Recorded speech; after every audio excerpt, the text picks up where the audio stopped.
We're getting the lead out of avgas, and we're doing it in this decade. We'll talk about how.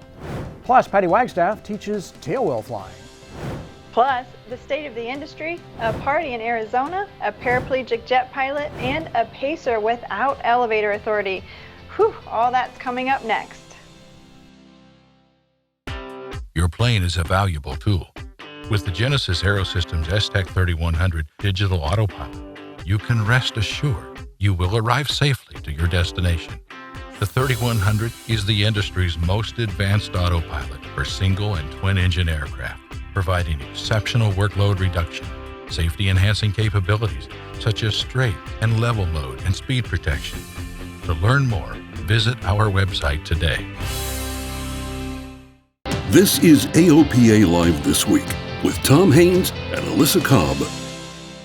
So EAGLE is a joint government industry initiative, and the intent of the program is to safely eliminate leaded aviation fuel by the end of 2030 without impacting the safe and efficient operation of the existing piston engine fleet. A bold promise, avgas will be lead-free by 2030. That's right. It's sort of our moonshot, if you will. This was the surprise announcement at the annual General Aviation Manufacturers Association's State of the Industry press conference, but it's something that key industry players like AOPA have been working on for months. It's called EAGLE. That stands for Eliminate Aviation Gasoline Lead Emissions, mouthful, and an impressive list of organizations have signed up to make this happen, from engine and aircraft manufacturers to the petroleum industry to the FAA. Well, it's really an important inflection today with the whole aviation community, with the users, the builders, and everybody in between, refiners and distributors, agreeing that we've got to move away from a low lead fuel to a no lead fuel. And that agreement came over the course of the last number of months, working together with every stakeholder to understand we need a safe, reasonable time transition to get this fuel moved on to a no lead fuel so that all aircraft can still fly.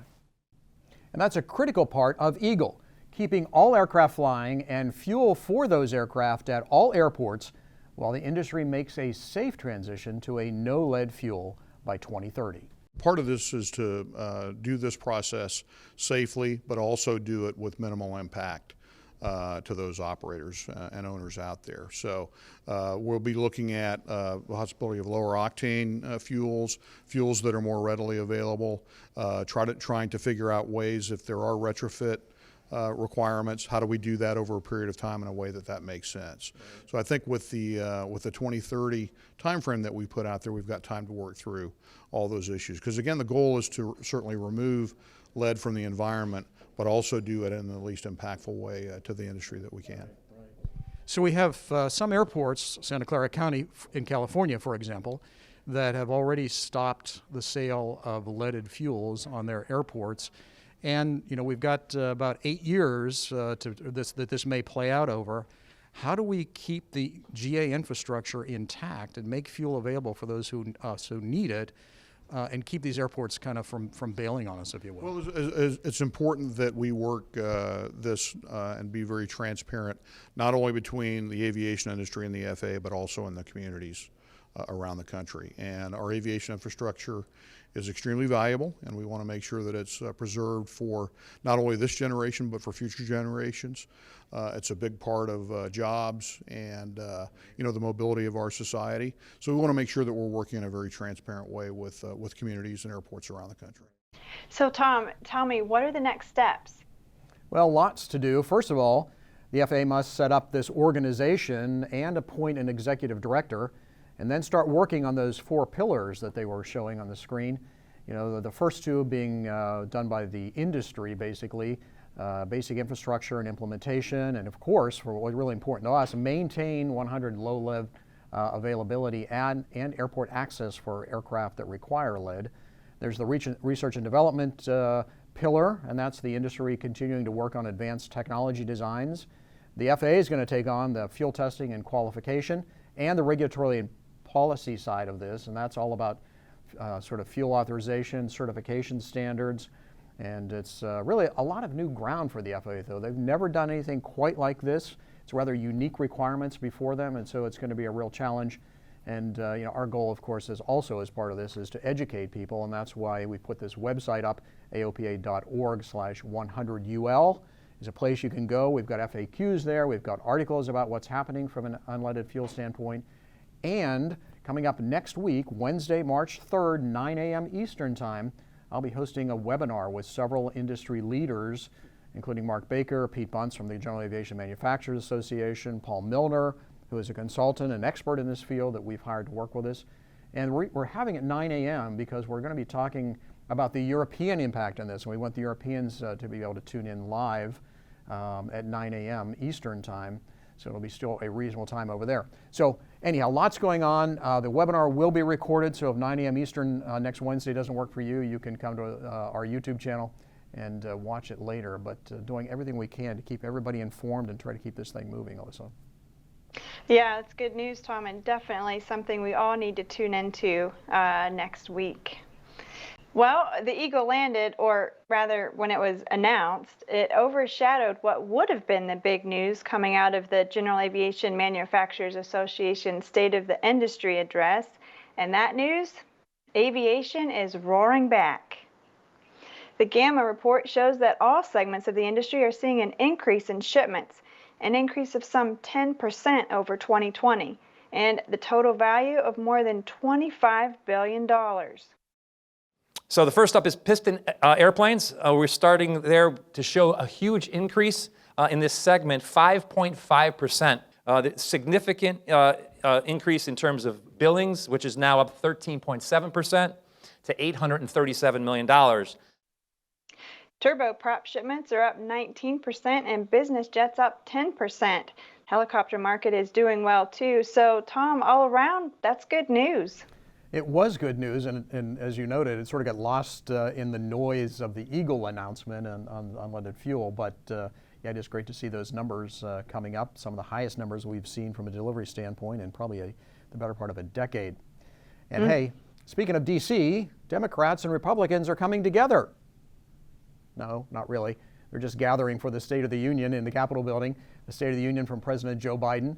Joint session of Congress puts all the cats in one bag, as they say, and as such raises security concerns around the whole Capitol region. There is, of course, a security temporary flight restriction that will be in place, covers much of the region on March 1st. We'd tell you to check notices to air missions, but hey, we know you do that because we tell you to do that all the time. So Tom, I'm really excited about this next story. It's a story of perseverance and an amazing journey. AOPA Live's Paul Harrop and I caught up with Clayton Smeltz for a Pilot Lounge interview recently. We first met him 10 years ago as a new private pilot. He was flying a Cherokee 140, and he just recently earned his Cirrus Jet type rating.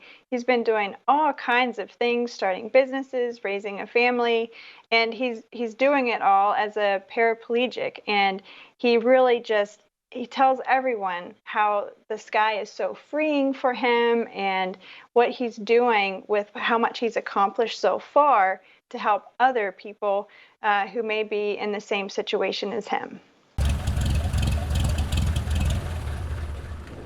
10 years ago, I was flying a Cherokee 140, now the world's first paraplegic type-rated Vision Jet pilot. Man, congratulations. Thanks. How awesome is that? That's really cool. Yeah. In my mind, for most people that are having a disability but are interested in flying, the way to access aviation is in flight schools. So if the flight schools had a hand control that was easy to take on or to put on and remove, I think that would really open up aviation and serve as a tool for inclusion in the aviation community. And I would feel really good about that, being able to give back. I can't say enough good things about aviation, the community, and being able to fly. I just think it's a surreal experience. And if we could use what I've done to pave the way for others, that would be really awesome. So there's two brake levers that are just forward of where your knees are, and you have a right and a left. And there's positions such that they're close enough together where you can grab them with one hand and rotate your palm to independently do a left brake or a right brake or adjust how much pressure each brake is getting. They're also purposefully center located so that if I needed to use it with my right hand because my left hand was on the side stick for the pitch and roll, I could. Or if I needed to use with my left hand because my right hand was either on the power setting or the rudder control, you could switch back and forth. So it's centrally located brakes.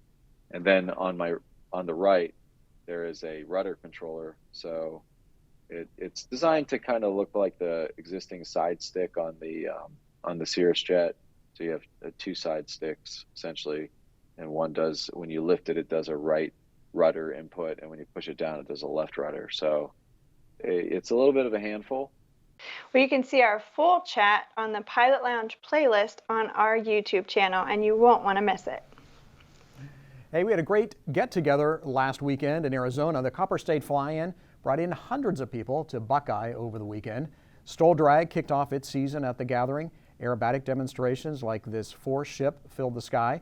AOPA was there visiting with members. I hosted a pilot town hall. Thanks to all of you who stopped by to say hi. It was a really fun weekend. Be sure to check it out next year.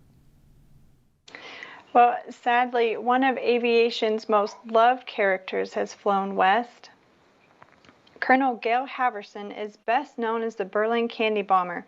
Halverson would drop candy to the children of Berlin out of his C-54 Skymaster. He dropped 23 tons of candy over 1948 and 1949 during the Soviet blockade. This is video of him in 2015 doing a recreation of one of those flights. He'd wag his wings to let the kids know it was him. Now, Halverson racked up 8,000 flight hours during his service. He died on February 16th at the age of 101. There's really so much more that we can say about him and show that we can't fit in here, but you can read all about it on our website. And Tom, I mean, what a difference he made in so many children's lives during such a difficult time. Right. And sadly, with this week's news about the Russian invasion of Ukraine and all the refugees that's probably going to create, we may have to have a 21st century version of the Candy Bomber trying to drop supplies to refugees coming out of Ukraine. I guess history does repeat itself, sadly. Yeah. In just a second, hear from a pilot who lost up elevator authority in a pacer. And hey, learn to fly tailwheels with Patty Wagstaff. We'll be right back. Are you thinking about selling your airplane? I'm Kevin Tracy, and I owned one of the largest advertising agencies north of Boston. And I'm the former VP of Marketing at Piper. I know airplanes and I know advertising. Go to twinairaviation.com to learn more about how I can help you sell your airplane. Welcome back. One of the most visionary business jet designers of the last half century is moving into a new phase of life. Michimasa Fujino is retiring from Honda Aircraft, the company he founded as part of the development of the industry-leading Honda Jet. Honda has a mandatory retirement age of 62, an age that Fujino reaches next month. Fujino started working at Honda Automotive, a young engineer focused on anti-lock braking systems. Then in the 1980s, he came to the United States to work on aircraft design, spent most of his adult life fine-tuning the designs and ultimately creating the Honda Jet and the company to build and sustain it. Fujino told me last week he is planning to stay on as a consultant in support of the new Honda aircraft leader, Hidetto Yamasaki. Yamasaki also comes out of the Honda Automotive Group. Congratulations, Mr. Fujino. Your innovation is a welcome addition to general aviation. That it is. Well, when we're learning to fly, we train for all kinds of emergencies, engine outs, fires, and other types of emergencies in our POH. But sometimes some things come up in the air that we just don't anticipate and can't train for necessarily. That's what happened to Rob Olson Dry in the latest Air Safety Institute Real Pilot story. He was cruising the blue Alaskan summer sky in his Piper Pacer when all of a sudden... And I think I felt a little pop. As soon as the pop happened, the airplane attitude pitched down. That's not what I wanted to do, so you pull back on the yoke a little bit. But the attitude of the airplane didn't change. And at that point, I knew I was going to be landing somewhere. Rob went on to make a hard emergency landing on a road. His skill and proficiency, his airplane's equipment, and a dose of luck helped him walk away, even though his airplane was totaled. Turns out the fabric above the windscreen had peeled up, disrupting the airflow over the elevator. I firmly believe that knowledge needs to be shared. So if I can get people to start looking at the top of their windshield at that fabric every time they fuel the airplane, every time they pre-flight, every time they land somewhere, because if it can save one person from having even a minor mishap, it's worth it. You can find the full Real Pilot story on the Air Safety Institute website. In just about a month, we hope you'll join us to honor Wally Funk at the R.A. Bob Hoover Trophy presentation. The event is March 23rd at 7 p.m. It's inside historic Hangar 7 at Signature Flight Support at Ronald Reagan Washington National Airport. Now, you'll recall that Funk was part of the Mercury 13 cadre of women astronaut trainees. She didn't get to go to space in those early days, but finally did last year on Blue Origin. Wally will be honored for her lengthy career as a flight instructor and many other accomplishments. Find more and reserve your tickets on our websites. And if you're looking for a new flying challenge, how about a tailwheel endorsement? It's a relatively quick add-on, and that can really help you improve your stick and rudder skills as well.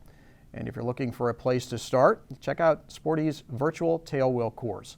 AOP eMedia Assistant Editor Kayla McLeod has more. When you think of Patty Wagstaff, you probably imagine loops and rolls at an air show. But Patty is also an accomplished backcountry pilot. Sporty's has recently partnered with her on a new tailwheel course. The 17-module online video course serves as an in-depth guide to tailwheel flying, from pre-flight to mastering crosswind landings and all the steps in between. Hopefully, when you see the name Sporty's or you see my name, you know that you're going to get a quality product. The course also details the differences and similarities in flying tailwheel airplanes, from Piper Cubs on grass to de Havilland Otters on glaciers.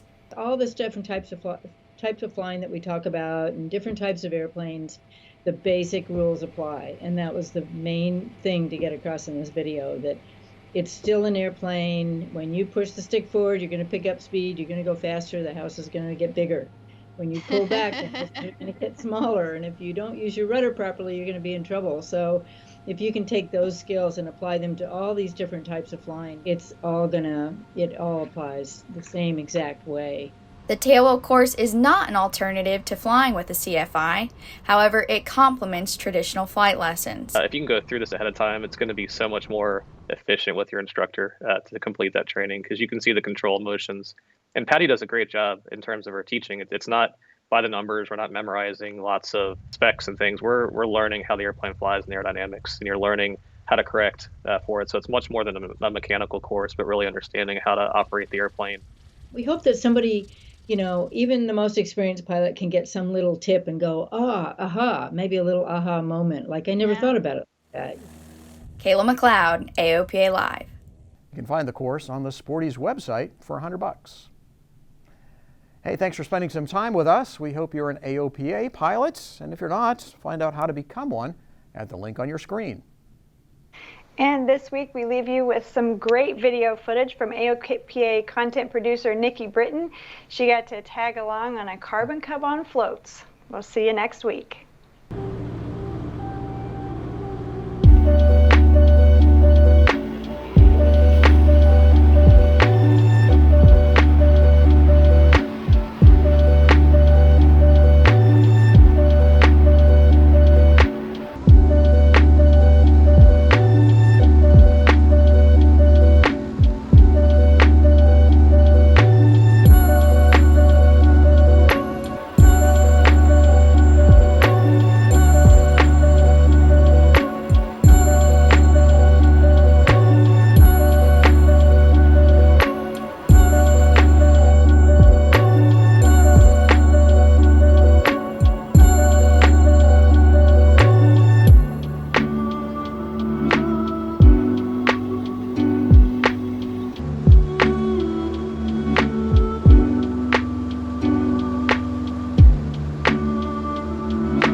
There are many important things to consider before purchasing an aircraft. Let the experts at Aerospace Reports help guide you through the process. We combine expert knowledge with our long-standing commitment to personalized customer service to perfect your transaction. Learn more at aerospacereports.com.